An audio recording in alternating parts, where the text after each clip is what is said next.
नमस्कार विद्यार्थी मित्रांनो, good morning to all of you. तर मागच्या लेक्चरला आपण सूक्ष्म लघु व मध्यम उद्योगाचे महत्त्व पाहिले. यामध्ये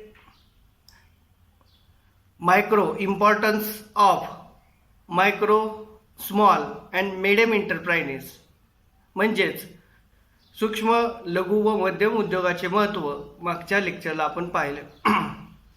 तर प्रामुख्याने या लेक्चरला आपल्याला सूक्ष्म लघु व मध्यम उद्योगाच्या समस्या पाहायच्या. प्रामुख्याने problems of micro small and medium enterprises. यामध्ये सर्वसाधारणपणे उद्योग उभा राहिल्यानंतर लघु उद्योग असेल, सूक्ष्म उद्योग असेल किंवा मध्यम उद्योग असेल, अशा सर्व उद्योगांना प्रामुख्याने वेगवेगळ्या समस्याला सामोरे जावं लागते आणि ह्या समस्या ह्या समस्येचा अभ्यास आपल्याला यामध्ये करायचा आहे.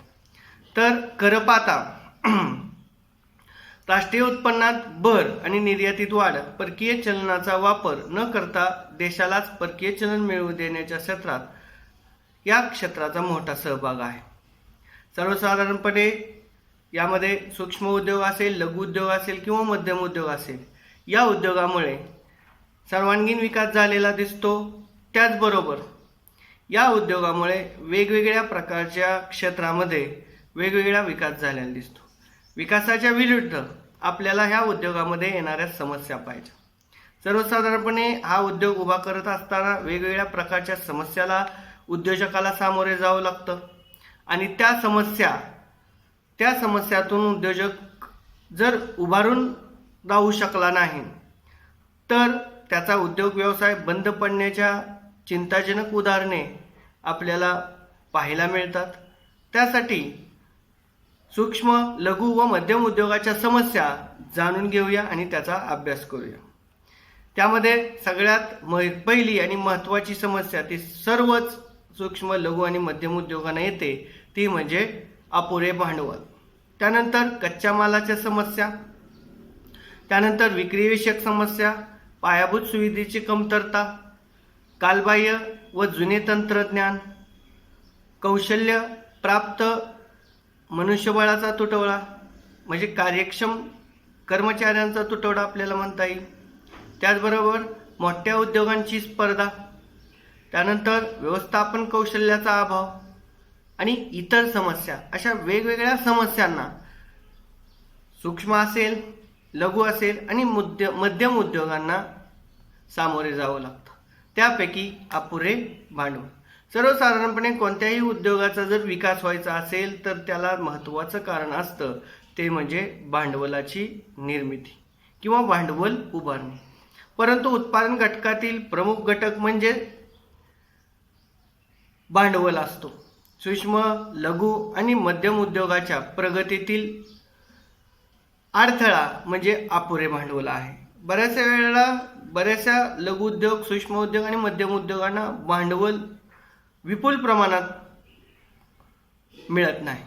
मग या क्षेत्राच्या वाढत्या संख्येचं प्रमाण लक्षात घेता भांडवलाचा पुरवठा अपुरा होत असतो.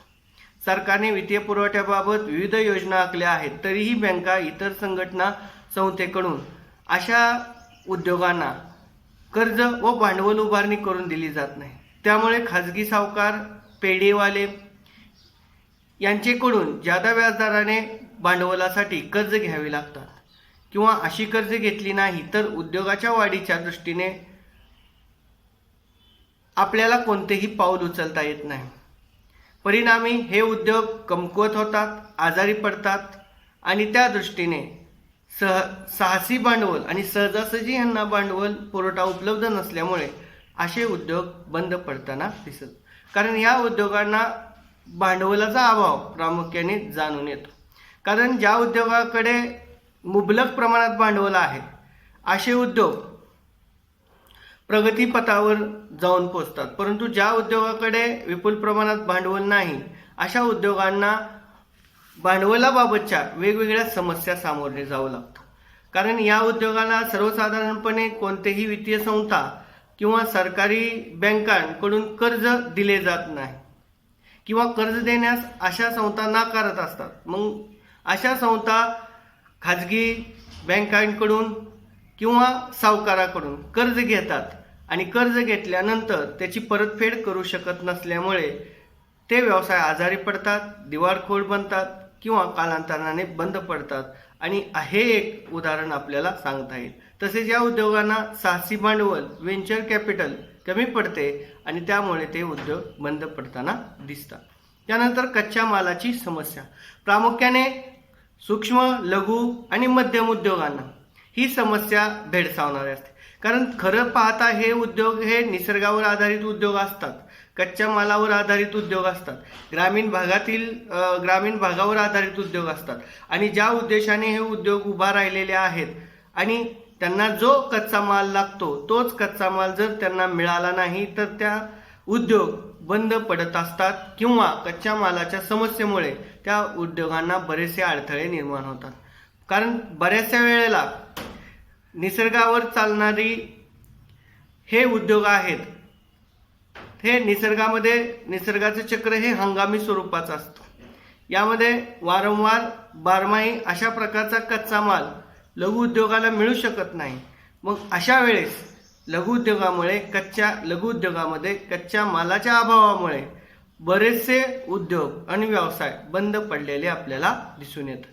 त्यानंतर विक्री विषयक समस्या, प्रामुख्याने लघु उद्योगासमोर, सूक्ष्म उद्योगासमोर आणि मध्यम उद्योगासमोर असणारा हा प्रमुख अडथळा आहे. कारण सर्वच सूक्ष्म उद्योग असेल, लघु उद्योग असेल आणि मध्यम उद्योग असेल मोठ्या प्रमाणात वस्तूचे उत्पादन करतात, परंतु विक्रीविषयक समस्या त्यांना भेडसावत असते. कारण विक्री करत असताना विपणनाचं ज्ञान सुद्धा असलं पाहिजे, बाजारपेठेतील अद्ययावत ज्ञान असलं पाहिजे, बाजारपेठेमध्ये ती वस्तू योग्य दराने विकणारी असली पाहिजे.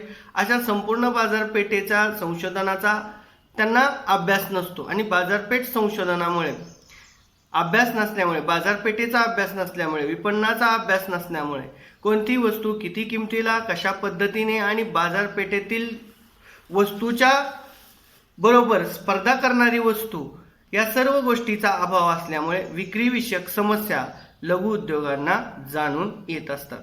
त्यानंतर पायाभूत सुविधांचा अभाव, प्रामुख्याने कोणताही उद्योग उभा राहायचं म्हटल्यानंतर त्याला पायाभूत सुविधा असणं अपेक्षित आहे. यामध्ये सूक्ष्म उद्योग असेल, लघु उद्योग असेल, मध्यम उद्योग असेल. पायाभूत सुविधा म्हणजे काय? त्या उद्योगासाठी लागणारी जागा, त्या उद्योगासाठी लागणारे पाणी, त्या उद्योगासाठी लागणारे दळणवळण आणि त्या उद्योगासाठी लागणारी जी काही पायाभूत सुविधा आहे, जी महत्त्वाच्या सोयी आहेत, गरजेच्या सोयी आहेत, त्या जर उद्योजकाला किंवा उद्योगांना, सूक्ष्म, लघु, मध्यम उद्योगाला मिळाल्या नाहीत तर बरेचसे अडथळे लघु उद्योगांना येत असतात, सूक्ष्म उद्योगांना येत असतात, मध्यम उद्योगांना. कारण पायाभूत सुविधा ह्या सूक्ष्म असेल, लघु असेल आणि मध्यम उद्योग असेल यांना अतिशय महत्त्वाच्या असतात. पायाभूत सुविधा वीज असेल, त्याचबरोबर रस्ते असेल, पाणी असेल, वाहतूक असेल, हे जर असतील तरच उद्योग चांगल्या पद्धतीने चालू शकतील. परंतु पायाभूत सुविधा जर अपुऱ्या असतील किंवा नसतील तर अशा प्रकारचे उद्योग बंद पडू शकतात आणि पायाभूत सुविधाच्या अभावे बऱ्याचशा अडथळ्यांना या उद्योगांना तोंड द्यावे लागत असते. त्यानंतर कालबाह्य व जुने तंत्रज्ञान, सूक्ष्म, लघु आणि मध्यम उद्योग असतील, ह्या उद्योगातील कर्मचारी, त्याचबरोबर या उद्योगातील मालकांची कार्य करण्याची पद्धत ही कालबाह्य आणि परंपरागत असते. मग अशा वेळेस कालबाह्य यंत्रसामग्री आणि परंपरागत पद्धतीने जर व्यवसायामध्ये उत्पादन केलं तर त्या उत्पादनाला मागणी येणार नाही. कालबाह्य यंत्रसामग्रीच्या आधारे जर उत्पादन केलं तर त्या उत्पादनाचा दर्जा योग्य राहणार नाही. मग अशा वेळेस इतर स्पर्धेतील उत्पादनापेक्षा आपली वस्तू बाजारातून बाहेर फेकली जाते आणि त्याचा तोटा आपल्या उद्योगांना होत असतो. त्यामुळे कालबाह्य व जुने तंत्रज्ञान ही एक समस्या सूक्ष्म आणि लघु उद्योगाच्या बाबतीत आपल्याला समोर येते. त्यानंतर कौशल्यप्राप्त मनुष्यबळाचा तुटवडा, कारण ग्रामीण भागामध्ये राहणारा कर्मचारी हा हुशार, निपुण आणि त्या क्षेत्रातील कर्तव्यदक्ष आणि व्यवसायाबद्दल आणि व्यवस्थापनाबद्दलचं अपुरं ज्ञान असलेला कर्मचारी असतो. खऱ्या अर्थाने व्यवसायाचा विकास हा कर्मचाऱ्यावर अवलंबून असतो. कर्मचारी हा सजीव आहे, तो स्वतः कार्यप्रवृत्त होतो आणि व्यवसायातील इतर इतर साधन सामुग्री आहे त्यांना कार्यप्रवृत्त करतो, परंतु ग्रामीण भागातील मिळणारा कर्मचारी हा अकुशल असतो. कौशल्य प्राप्त मनुष्यबळाचा तुटवडा प्रामुख्याने सूक्ष्म उद्योग, मध्यम उद्योग आणि लघु उद्योगांना आढळून येतो. त्यामुळे सुद्धा लघु उद्योगांना समस्या जाणून येतात, सूक्ष्म उद्योगांना, मध्यम उद्योगांना वेगवेगळ्या समस्या जाणून येतात. त्यानंतर व्यवस्थापन कौशल्याचा अभाव. प्रामुख्याने व्यवसाय म्हटल्यानंतर व्यवस्थापन असलंच पाहिजे, कारण व्यवसायाला जर परिपूर्ण करायचा असेल तर त्याला व्यवस्थापनाची जोड आवश्यक असते. व्यवस्थापन जर लघु उद्योग, सूक्ष्म उद्योग आणि मध्यम उद्योग करत नसतील तर प्रामुख्याने वेगवेगळ्या प्रकारच्या अडथळे किंवा अडचणी हे लघु उद्योग, सूक्ष्म उद्योग आणि मध्यम उद्योगांना येतील. त्यामुळे व्यवस्थापन कौशल्याच्या अभावामुळे बरेचसे लघु उद्योग, सूक्ष्म उद्योग आणि मध्यम उद्योग बंद पडताना आपल्याला दिसत आहे. त्यानंतर इतर समस्या. सर्वसाधारण जर पाहायचं गेलं तर इतर समस्या सुद्धा लघु उद्योगांना आपल्यामध्ये दिसून येतात. इतर समस्यामध्ये समन्वयाचा अभाव.